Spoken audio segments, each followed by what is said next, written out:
काल CBIला ही एन्क्वायरी दिली जावी अशी मागणी अजितदादांच्या पक्षाकडनं काकी असतील, पार्थ असेल आणि काही इतर नेते यांनी मिळून त्या ठिकाणी केली.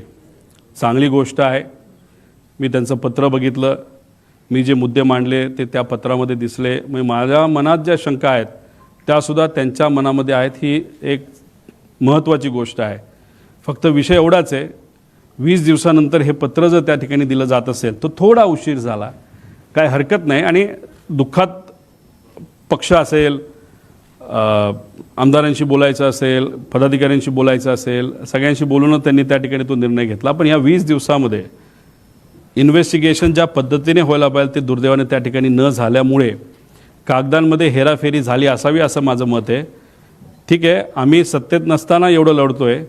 त्यांनी काल पत्र दिलं असेल त्याचा फायदा नक्कीच त्या ठिकाणी होईल. देवेंद्र फडणवीस साहेबसुद्धा लगेचच्या लगेच CBIला परवानगी देतील. CID पण इन्व्हेस्टिगेशन करेल, CBIसुद्धा इन्व्हेस्टिगेशन करेल, DGCA पण इन्व्हेस्टिगेशन करेल आणि बाहेरून एखादी एजन्सी ही घ्यावीच लागेल, एखादी नाही 2 एजन्स्या, आणि त्याला कंट्रोलिंग एक प्रमुख बॉडी असावी असं आमचं मत आहे.